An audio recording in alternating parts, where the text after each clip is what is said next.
Hey Leslie, you remember that show that used to be on TV, Mythbusters?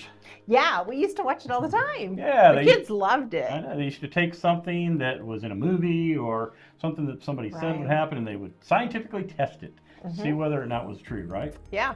So Sometimes they busted it and sometimes it was true. that's exactly right. But today, rather than if you watch your other video about buying, we're not going to Right. sing you the Mythbusters song. Aw, they're going to be so disappointed. No, they probably won't.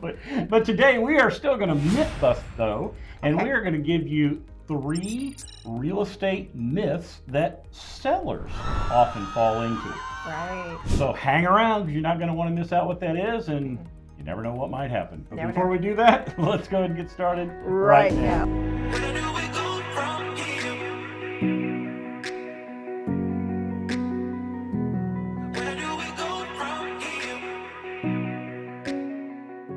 Hi, my name's Stephen, And I'm Leslie. and we are local real estate agents here in the Shenandoah Valley and Charlottesville area, and it's our honor to help folks all the time who are selling homes or purchasing homes.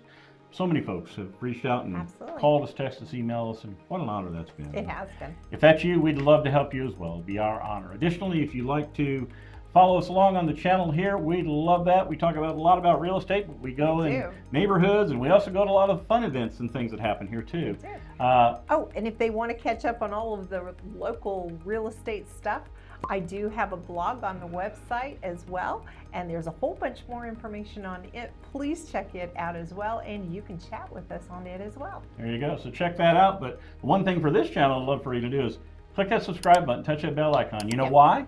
Because it's free. It's free. And it takes nothing other than your effort to do that. We'd love that. It helps us get our information out to other folks like you Right. who may be looking for this kind of information.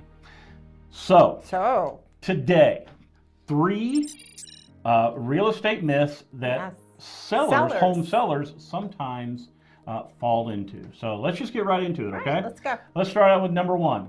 Overpricing your home leaves room for negotiation. Sorry. No? Mm-mm. But wait a minute, it makes sense. I mean, you go to buy a car and you can always, the price is here and you always start to go down on it, And you right? negotiate it. Right? Not So, to say that you're not going to negotiate a price on a house Okay. either, but there's reasons why we don't overprice houses. yeah, but you're selling your house and you want the most out of it as possible. Right, you do, absolutely. But the problem is that the overpricing is going to deter buyers and it can lead to your house sitting on the market for longer, which causes a stigma being attached to your home because buyers are really savvy anymore. They look on the internet, they read all of the articles, and they know how much your house and your location should be priced for. And you always have a saying that a home will only sell. For what the market deems it necessary. I can't talk. Doing amazing, sweetie.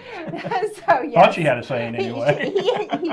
He had it well set up for me. No, So- your house is only going to sell for what the price of the market is going to demand for it at the time that it sells. Yeah, exactly. And sometimes, with our homes, we tend to become emotionally attached to them. We do. And We think they're worth we more put than- we put in some certain work about it, and I should get all that back. It's just not always how it works. No. And so that's why having a real estate agent that can help you Mm-hmm. get beyond that bias can help you really see what the true value of your home Right. is. But when it comes to actually pricing your home, Right. what do you recommend then?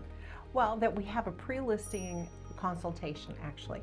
So we're going to go in there before you actually even want to put it up on the market. We're going to walk through the house. We're going to make suggestions on some things, how to stage it, maybe some repairs that are going to actually get you and recoup that investment that you put in it. So we're going to walk through the house and do those things first. Yeah, and that's the thing. When it really comes down to it, when we talk about the value of your house, okay, Right. there's really 4 things There that's are. going to determine the value of your house. There are 4 pillars in real estate. The first one is that price. You got to have it priced properly. The second is the location of the house. So location does matter. The third thing there is the condition of the house and making those necessary repairs that are going to recoup you that investment's important. And the fourth thing is marketing. And we are going to talk a little bit about marketing here in a minute.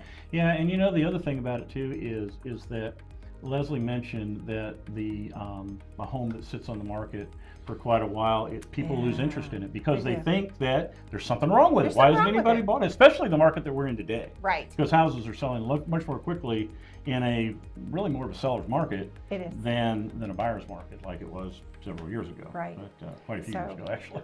We want your house to get as many eyeballs on it as possible. As soon as it hits the market, you are going to be the new kid on the block and everybody's going to want to see it. Yeah, no doubt. And so, like you say, rather than overpricing your home, you want to price it at the amount that it's truly worth. Maybe even sometimes would you say maybe a tiny bit down? And so that's controversial with some people, honestly. They're like, oh no, they're getting really scared because they're like, why are you pricing my house under what the comparables are that you pulled for my house? And I go through a whole science on pulling those comparables on your house as well. So we do properly price it. But yeah, I even say creating demand is the greatest thing. So even slightly pricing it under those comparables is going to create a demand, ultimately selling your house for possibly more than you thought possible because it's creating that demand. So definitely the first myth is you got to overprice it to get the amount of money that you want. We busted Get that rid one. of that one. Right? Exactly. All right, so myth number 2 that sellers sometimes fall into, that is open houses are necessary when you sell your home. Ooh, this is a hot button with some people. You know, I haven't had too many sellers lately ask me about whether we were having an open house or not, but they may help sell the house. Most serious buyers are actually going to schedule a private showing, and go ahead. No, I was going to say, I think when you do an open house, have you found that sometimes you get a lot of neighbors that'll come and it's, what do you call them? I call them looky-loos. Right. You know, there's the looky-loos are your neighbors or people who saw the pictures of your house online and go, ooh, they have great decorating ideas. Let's go check it out on Sunday. That doesn't mean that it can't work. You've sold homes through open houses before. I have. You know. I have sold houses. Yeah. Not recently. Yeah, because the demand of the market right now. Because it's been so quick. Exactly. And so, but you know, one of the things about it is we talk about the demand. And here's a question, and you might know it. Okay. But from April to May of 2024, that's traditionally the hottest time of the market. Yeah. Hottest May, time. June. Yeah, exactly. And so last year, the median days in our area that we service here, the median days that a home sat on the market before it had a contract put on it was 8 days. Only 8 days. 8 days. So we don't even get a chance to schedule that open house because we do everything before that house hits the market, and then when that house hits the market, it creates that frenzy and that demand, and we don't even get to that point. And here's another stat. According to the National Association of Realtors, only 3% of all people that bought a home actually visited an open house. Right. 3%. So if you're looking to an open house, you got a 3% chance, I guess.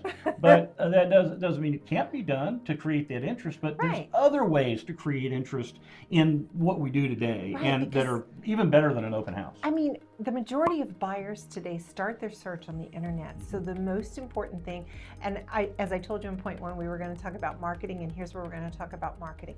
The most important thing that you can do to market your house is to have excellent photos. You mean you don't want blurry photos or photos with date codes taken from a Kodak 110 camera? No? Okay. No. Okay. No, or even a 1990s, digital camera with that They probably timestamp don't on even the want a bottom. Kodak 110. So. Probably not. I'm dating myself. Oh, why? But no, those digital cameras with the timestamp on the bottom, and sometimes you're going to see photos like that, and they're blurry and things like that. But that is the first impression that buyers are going to get. They don't drive by necessarily and see that sign until after they've looked at it on the internet, and that is what's going to draw them to the house to do a drive-by, to call me and say, hey, we want to go take a look at. And that's one of the things, but there's other things as well. So yeah, I mean, a lot. Doing amazing, sweetie. The other important things is, it's multiple layers of exposure. So we're going to expose your house in all of the ways possible. So our YouTube channel is obviously a huge calling card. We're going to put your house on the YouTube channel, and it is a worldwide audience.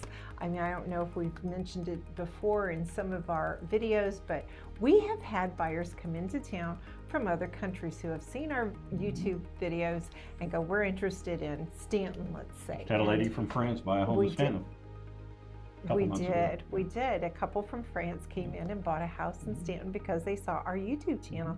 So, you know, it's definitely a calling card there. Yeah. The other thing is it's always going to go out there to all the syndicated websites as well, you know, Realtor, Zillow, those common ones that people are going to search. And we typically put the front of your house as the very first photo. So landscaping is important. Having a good first impression of your house is so important. Yeah, but also you do threads like Instagram and TikTok and LinkedIn and Facebook, all of those things. It's just it's not just one form of marketing. No. It's multiple sources of marketing, and it's those layers of exposure that really helps your home sell. Now, like I say, being in the seller's market right now, if your home's in good shape and you have it priced right, it's probably going to go quick anyway. So some of those things might not even be necessary because people are looking. But if it is, those are things that, you know, we do.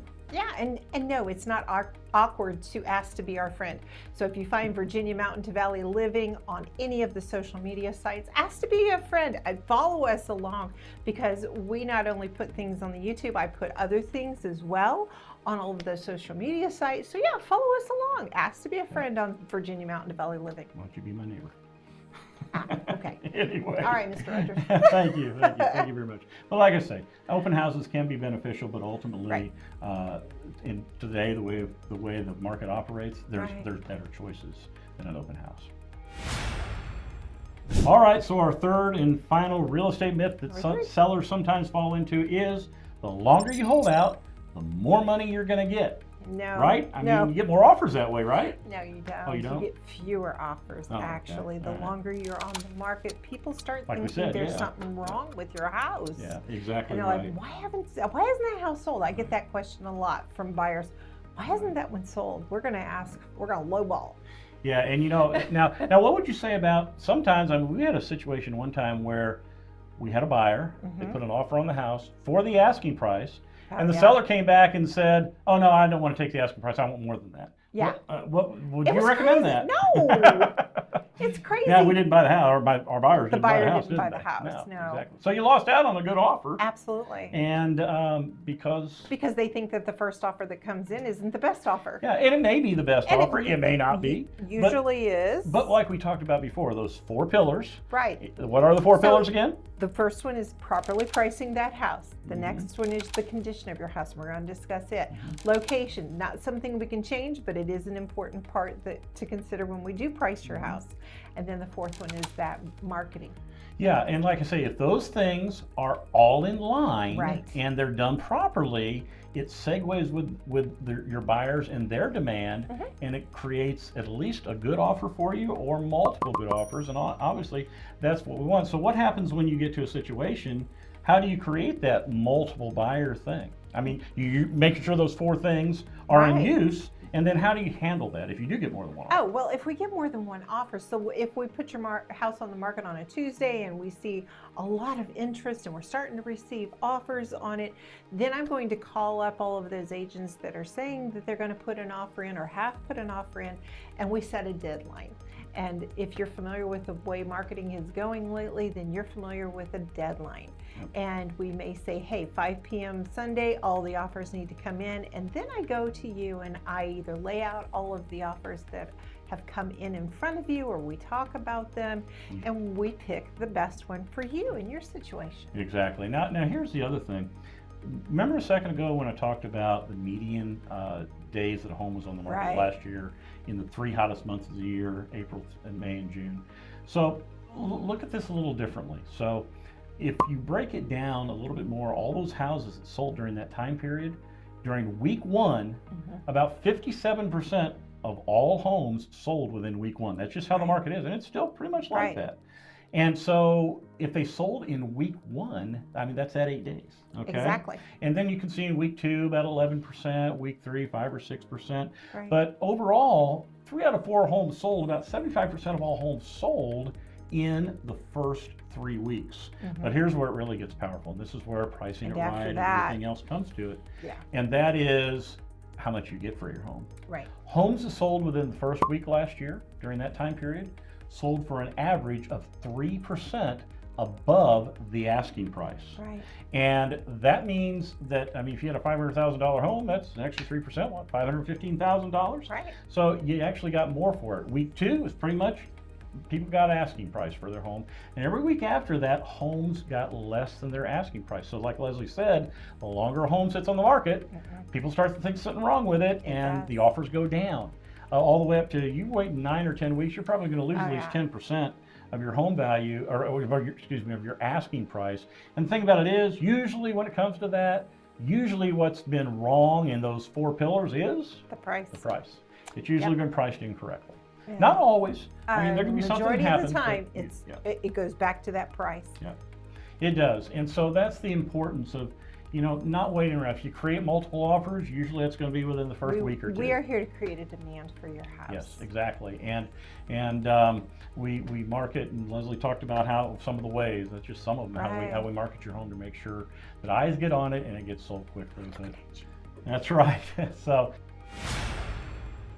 like I say, those are 3 common myths that a lot of home sellers sometimes fall into, that trap. Right. Now, there's others as well, and maybe we'll talk about this someday, but like I said. Hey, look, if you want us to talk about a myth that you've heard, leave a comment below and let us know, you know, what you would like us to bust or to vouch and say, hey, yeah, that is actually a thing. Yeah, that's a good idea. I like that. So that way they create the content. So yeah, I like it. Well, it's what they want to hear. That's right, exactly. So, but like I say, if you're interested in selling your home, that's what we've been talking about in this video. But also, if you're interested in purchasing a home, we're here to help. All of our information is in the description below. Also, go on and check out our website. You'll find a lot of good information about the area and real estate in general, as well as all the homes that are for sale here in the area. So.